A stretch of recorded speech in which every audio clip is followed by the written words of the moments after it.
Morning time for our rural update. Riley Kennedy, Business Desk, with us this morning. Riley, good morning. Very good morning. Welcome back. Now, last time we spoke, you said that Fonterra would, pull back their milk price, and they did it this week. And I see Synlait has done that as well. Yeah, so it came as no surprise to anyone, apart from, it appears, Miles Herald, that they had to cut the milk price.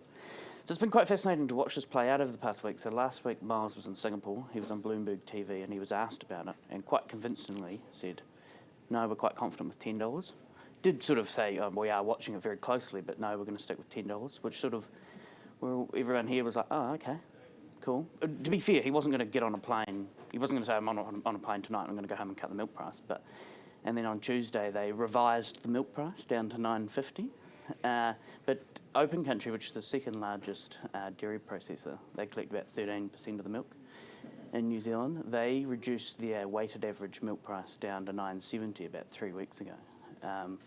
They have quite an odd system. Well, it's odd to anyone else that doesn't really understand it, but they pay over 4 periods. So they paid $10.36 for the first period. But they have a really tight range, and then I don't know whether Fonterra looked at that and thought, well, we need to cut now. So they dropped to $9.50. Which was quite a lot more than what I think everyone was expecting. I think everyone sort of expected they were going to go down to $9.70, but $9.50, maybe you cut once and cut right, maybe go back. But it's certainly not as bad as, okay, it's the first cut since 2023, but it's not all bad, is it? No, it's been going north for a long time, so yeah. And it's still well above the break-even milk price of $8.66 or something.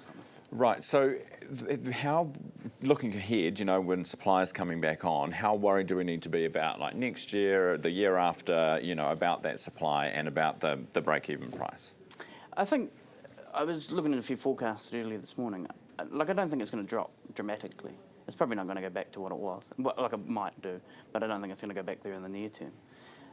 But there's a lot of milk around in the world at the moment.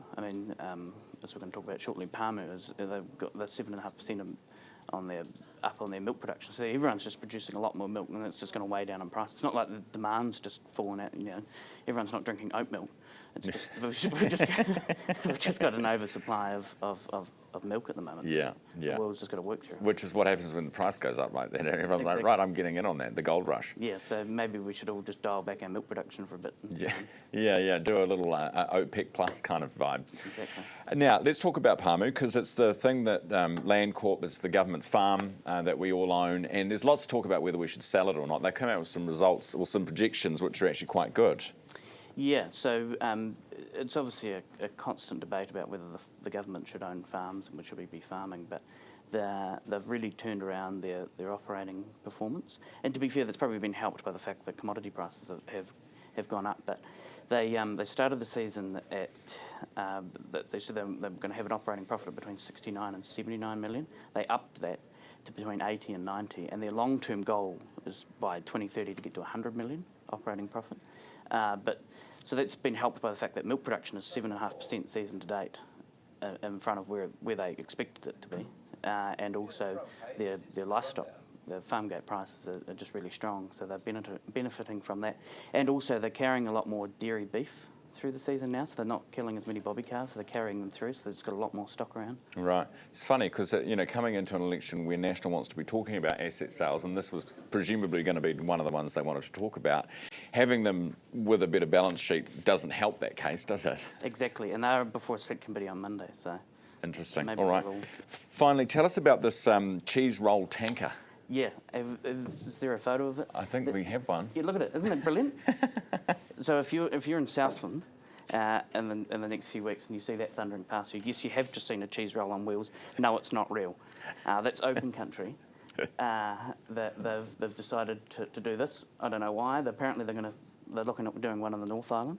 They don't know what yet. But nothing says, welcome to the Waikato than a block of butter down the Cambridge Expressway. They've just opened a butter plant at one of their Waikato sites, so maybe they should. It looks delicious, doesn't it? It does actually. I might go and have a cheese roll. Go and have a cheese roll just for the sake of it. Riley, thank you very much for that this morning. Good to see you as always. Riley Kennedy, Business Desk.